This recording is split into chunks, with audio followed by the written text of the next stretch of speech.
नमस्कार शेतकरी बांधवांनो, पीएम किसान सन्मान निधीच्या 24व्या हप्त्याच्या संदर्भात एक अत्यंत महत्त्वाची माहिती समोर आलेली आहे।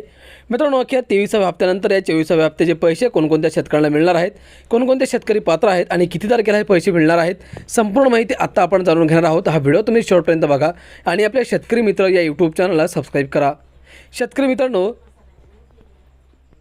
शेतकरी बांधवांनो, शेतकऱ्यांसाठी ही अत्यंत महत्त्वाची बातमी आहे।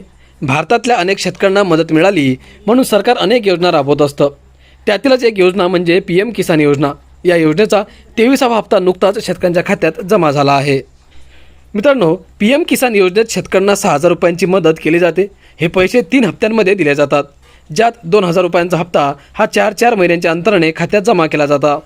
पण आता या योजनेचा लाभ घेण्यासाठी तुम्हाला ई-केवायसी करणं तसेच योजनेसंबंधी अटी पूर्ण करणं गरजेचं आहे, नाहीतर तुम्हाला याचा हप्ता दिला जाणार नाही।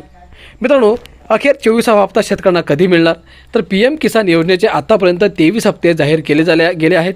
शेतकऱ्यांना आर्थिक मदत म्हणून याचा फायदा झाला आहे। 20 जून 2026 रोजी 23वा हप्ता जाहीर केला गेला, तर आता पुढील हप्ता हा 4 महिन्यांनी दिला जातो। तर 23व्या हप्त्याच्या नुसार हा 24वा हप्ता शेतकऱ्यांच्या खात्यात ऑक्टोबर महिन्यात पाठवला जाईल। आतापर्यंत या संदर्भात कोणतीही अधिकृत माहिती समोर आलेली नाही। पीएम किसान योजनेसाठी जो पात्र शेतकरी असेल त्यालाच लाभ मिळणार आहे। अपात्र शेतकरीही या योजनेसाठी अर्ज करतात, पण त्यांचा अर्ज रद्द केला जातो। तसेच योजनेचा लाभ घेणाऱ्यांनी योजनेसंबंधी काही महत्त्वाची कामं पूर्ण केली पाहिजेत, अन्यथा पात्र असूनही त्यांना लाभ मिळू शकत नाही। त्यामध्ये ई-केवायसी पूर्ण करणे, 7/12चा पुरावा असणे, आधार कार्ड लिंक असणे अनिवार्य असेल। ही कामं पूर्ण केली नाहीत की तुम्हाला याचा लाभ मिळणार नाही। तर मित्रांनो, अशा प्रकारे या पीएम किसान सन्मान निधीच्या 24व्या हप्त्या संदर्भातली ही महत्त्वपूर्ण माहिती समोर आली होती।